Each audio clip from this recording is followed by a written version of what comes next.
ప్రైజ్లాడ్ ప్రభైన స్నాములందరి కొందరంలో ఇది దేవుని వాక్యంలో నుంచి మొదటి సమూయేలు గ్రంథం 3వ అధ్యాయం 1వ వచనం. బాలుడైన సమూయేలు ఏలి ఎదుట యెహోవాకు పరిచర్య చేయుచుండెను. ఆ దినములలో యెహోవా వాక్కు ప్రత్యక్షమగుట అరుదు, ప్రత్యక్షము తరచుగా తటస్థించలేదు. ప్రియమైన వాళ్ళారా, ఈ మాట మనము చాలాసార్లు విని చదివి ఉంటాం. ఇక్కడ ఏమైందో మనకు తెలుసు. షిలోహులో ఉన్న మందిరం, ఏలి యాజకుడుగా ఉన్నాడు, ప్రధాన యాజకుడుగా. ఆ స్థలంలో అన్న ప్రార్థన చేసింది. తనకు పిల్లలు లేరని బాధతో ప్రార్థన చేస్తే దేవుడు కనికరించి ఆమె ప్రార్థనలో కూడా దేవుని మహిమ ఉంది. ఏమనంటే, నాకు ఒక మగ పిల్లవాడిని, వాడిని నీకే ప్రతిష్ఠిస్తా అని ఆమె దేవునితో ఒక ఒప్పందం, ఉడంబడిక చేసుకున్నది కారణాన దేవుడు కనికరపడి ఆమెకు ఒక మగ పిల్లవాడిని ఇచ్చినాడు. ఆయన్నే సమూయేలు. ఇక్కడ అదే మాట రాసింది, బాలుడైన సమూయేలు. బాలుడు అనే మాట ఎంత వయసు ఉంటుంది అని ఆలోచన చేస్తే ఒక 5 సంవత్సరాల నుంచి 15 సంవత్సరాల లోపే. ఎందుకంటే బాలుడు ఆడికైనా యవనుడు అనే ఆస్కారం ఉంటుంది. అయితే ఈ బాలుడైన సమూయేలు ఏలి ఎదుట యెహోవాకు పరిచర్య చేస్తున్నాడు అంటే. ప్రియమైన వాళ్ళారా, ఈనాడు అనేకులం కూడా పిల్లలు కలిగి ఉన్నాం. సంతోషం, దేవుడిచ్చే బహుమానం పిల్లలు. కానీ మన పిల్లలు దేవుని మందిరంలో ఉంటున్నారా? అది చాలా భయంకరమైన స్థితి. గుర్తుపెట్టుకోండి, మనం గుర్తెరగాలి. మన పిల్లల పట్ల మనకెంతవరకు పట్టింపు ఉంది, మన పిల్లలు మందిరంలో ఎదుగుతున్నారా, అది గమనించాలి. ఏలి కుమారులు యెహోవాను ఎరగక దుర్మార్గులుగా ఉన్నారు. అంటే దేవుణ్ణి ఎరగకపోతే దుర్మార్గతలో ఉంటారు, అది గుర్తుపెట్టుకో. దేవుణ్ణి ఎరగడం ఎక్కడైతుంది? ఆయన మందిరంలోనే మాత్రమే.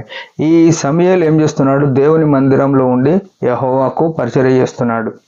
పరిచర్య ఏం చేస్తున్నాడు బాలుడు అంటే? చాలా చిన్న పనులు. ఏదో ఏలి ఏదైనా పని చెప్తే చేస్తుండొచ్చు, అంతకన్నా ఎక్కువ ఏం చేయలేడు. ఏదైనా ఊడుస్తుండొచ్చు మందిరంలో. అంటే దేవునికి పరిచర్యలు ఎన్ని రకాలను చూసుకోవాలి. మనము చాలాసార్లు పాడడం, వాక్యం చెప్పడం ఇదే ప్రాముఖ్యం అనుకుంటాం, కానీ ఎన్నో పరిచర్యలు ఉన్నాయి మందిరంలో. ఆ పరిచర్యల్లో ఏ దాంట్లో ఉన్నా వాక్యం చెప్పిన వాళ్ళకి ఎంత బహుమానమో, పాటలు పాడిన వాళ్ళకి ఎంత బహుమానమో, ఊకెటోళ్ళకి అంతే బహుమానం, ఇంకెక్కువనే బహుమానం ఉంటుంది. అది గుర్తుపెట్టుకోవాలి. అయితే ఏలి పరిచర్య చేస్తుంటే దేవుని వాక్కు ఆయన దగ్గరకు వచ్చింది, ఆయన్ని పిలుస్తూ వచ్చింది. అంటే యాజకుని పిలవట్లేదు, కానీ బాలుని పిలుస్తున్నాడు. అంటే దేవుడు ఎవరితోనన్నా ఏ సమయంలో మాట్లాడతాడు. ఎందుకు మాట్లాడినాడు ఆయన అంటే, ఆ నేడున్న పరిస్థితులు సంఘంలో వారి జీవితాలు బాగలేవు కాబట్టి వారిని పక్కన పెట్టి ఏ సమూయేలును నిలబెట్టుకోవాలనుకున్నాడు. ప్రియమైన సహోదరుడా, సహోదరి, ఈనాడు మన పిల్లలు దేవుని స్వరం వినే స్థితిలో ఉన్నారా? దేవునితో సావాసం ఉన్నారా?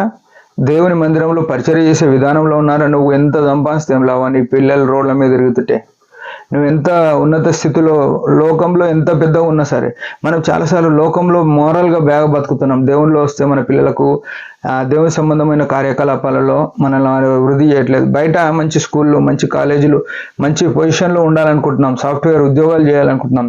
కానీ దేవుని ఇంట్లో వారికి ఎలాంటి పని అంటే ఏం చేయరు, మామూలు సిగ్గుపడతారు అనే పరిస్థితిలో పిల్లలు పెంచుతున్నాం. భయంకరము.